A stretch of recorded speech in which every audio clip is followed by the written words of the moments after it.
आचार्य श्री नमोस्तु। सुनील ब्रह्मचारी तारंगा गुजरात से शंका कर रहे हैं कि सिद्ध चक्र महामंडल विधान में आया है कि देश काल विधि निपुण मति, इसका क्या अर्थ है? कृपया इसका अर्थ बताएं। नमोस्तु आचार्य श्री। सिद्ध चक्र महामंडल विधान अपने आप में एक महान विधान है और मैं सभी विधानों में सर्वश्रेष्ठ विधान में मानता हूँ तो सिद्ध चक्र विधान, क्योंकि यहाँ पे सिद्धों की आराधना अर्थात अपनी आत्मा की आराधना की बात भी की जाती है। हम भी सिद्ध हैं और हम भी सिद्ध बन सकते हैं, ऐसी भावनाएं इस विधान में रखी जाती है। कई आचार्यों ने संस्कृत में विधान लिखे, लेकिन मुझे जो विधान संत लाल कवि का, जो कि बहुत ही सुंदर तरीके से काव्य छंदों के माध्यम से और उसमें सार जो रस भरा हुआ है, एसेंस है, वो बहुत ज़बरदस्त है। जो आपने पूछा देश काल विधि निपुणमति, देखिए विधान कर्ता और यजमान कर्ता दो एक कर्ता होते हैं, मतलब एक विधान कराने वाला और एक यजमान कर्ता जो विधान चाहता है कि हमारी तरफ से विधान हो, अपना सारा सामग्री लगाता है। देश काल विधि निपुणमति, विधान हमें वही करना है जिसको अपने देश का भी ज्ञान हो, काल का भी ज्ञान हो, विधि का भी ज्ञान हो और इसमें निपुणमति मतलब निपुण हो, होशियार हो, विद्वान हो। अपना देश का ज्ञान नहीं है, जैसे मान लो कि ऐसे इस्लामिक कंट्री है और वहाँ पर आपने कोई बड़ा आयोजन रख दिया तो हो सकता है कि धर्म में जो है आक्रमण हो सकता है, हमारी क्षति हो सकती है।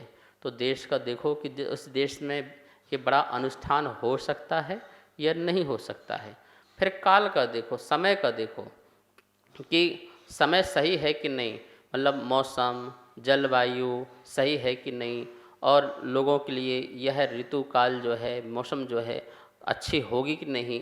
क्योंकि यदि आपने बहुत ज़्यादा ठंड में रख लिया, बहुत ज़्यादा गर्मी में रख लिया, तो दोनों में आकुलता व्याकुलता रहेगी। और जहाँ पे शीत और उष्ण दोनों का सम हो, तो वहाँ पर यदि अब विधान आदि होगा तो उसके माध्यम से लोगों को बड़ी शांति और बड़ा आनंद आएगा।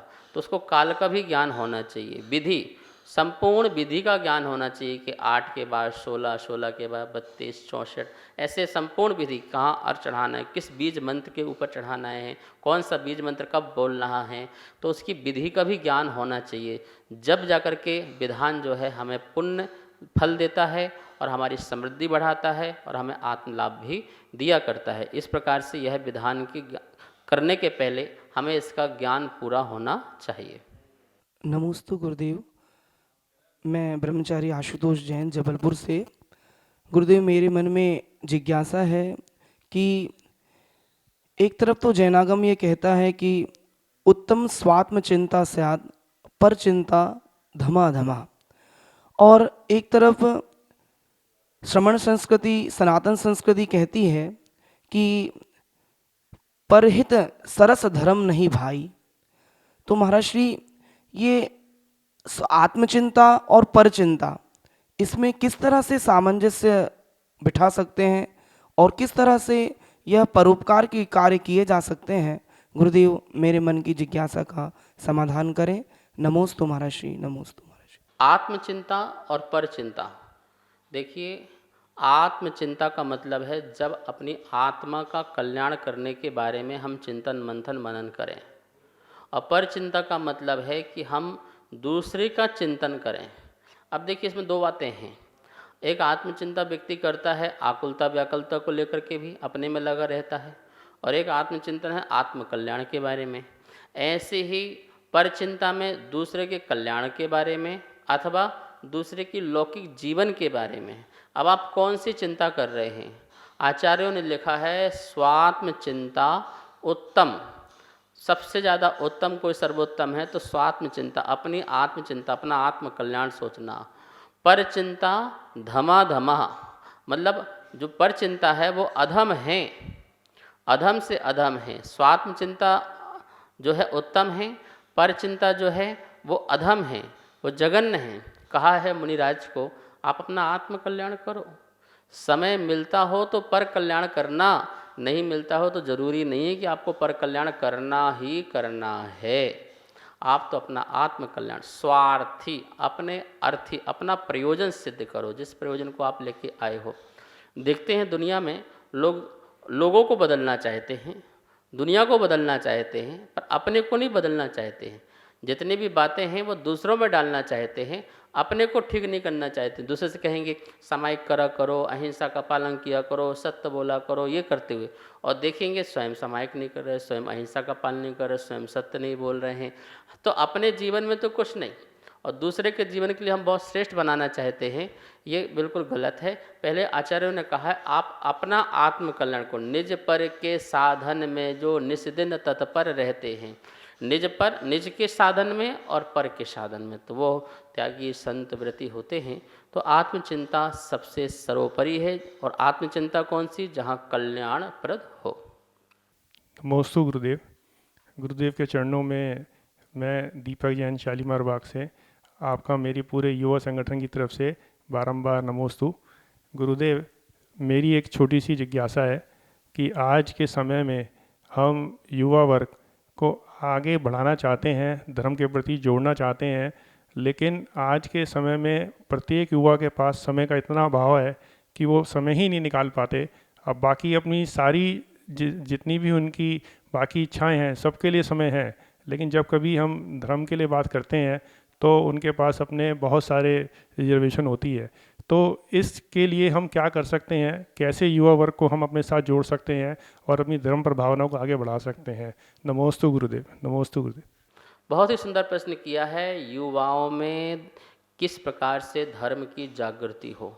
महानुभाव में ये कहना चाहता हूँ, जितने भी हमारे बड़े बुजुर्ग हैं, जब तक वह हमारे युवाओं को आगे नहीं लाएंगे, प्रोत्साहन नहीं देंगे, तब तक उनमें धर्म जागृति नहीं होगी। अपना सीट छोड़ो, अपना पद छोड़ो, आप अपने स्थान में उन बच्चों को बैठाओ, तब तो जाके धर्म बढ़ेंगे। आपको पता है आपकी दुकान कब चलेगी? जब बच्चों को आप दोगे, दुकान सौंपोगे, तो वो नई जागृति लाएंगे, नई क्रांति लाएंगे और दुकान चलेगी बढ़िया।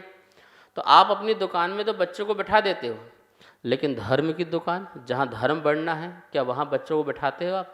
बूढ़े हो रहे हैं, अपने पलंग से उठ नहीं पा रहे हैं, तब भी अध्यक्ष मंत्री बनकर के घर में बैठे हुए हैं। ये क्या बात है भाई? युवाओं को लाओ, उनमें धर्म बढ़ेगा, और उनको प्रोत्साहन दो मंदिर जाने का, पूजा पाठ करने का। जितना आप उत्साहवर्धन करेंगे, जितना उत्साहवर्धन करेंगे परिवार के लोग, समाज के लोग, इतने ही युवा धर्म में आगे बढ़ेंगे। हमारे मंदिर बूढ़े हो गए, क्यों? क्योंकि वहाँ पर युवा लोग नहीं आ रहे हैं। युवा आएंगे तो धर्म भी बूढ़ा नहीं, धर्म भी जवान हो जाएगा। आवश्यकता है युवाओं को लाने के लिए। आपको पता है चक्रवर्ती ने स्वप्न देखा था कि पंचम काल में दो जो बैल हैं, छोटे छोटे बैल रथ को खींच रहे हैं, तो उन्होंने कहा धर्म के रथ को जो है छोटे छोटे साधु, छोटे छोटे जो युवा लोग, ये लोग धर्म को खींचेंगे, धर्म को आगे ले जाएंगे। तो आवश्यकता है इनको आगे करने के लिए। अब देखिए साधु लोगों में कितने जवान साधु हैं जो धर्म को बहुत आगे बढ़ा रहे हैं।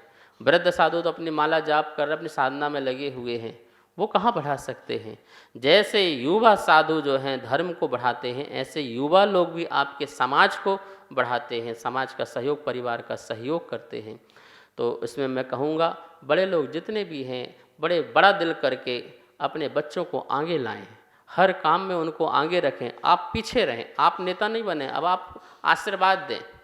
मैं ये भी कहना चाहूँगा, बड़ों का होश और युवाओं का जोश, जब दोनों चीज़ मिलती है तो सोने में सुहागा हो जाता है। धर्म में क्रांति आती है, समाज में क्रांति आती है, एक बदलाव आता है, एक परिवर्तन होता है, और लोगों में बड़ा ही उत्साह और उल्लास पैदा हो जाता है। इस कार्यक्रम के पुण्यार्चक थे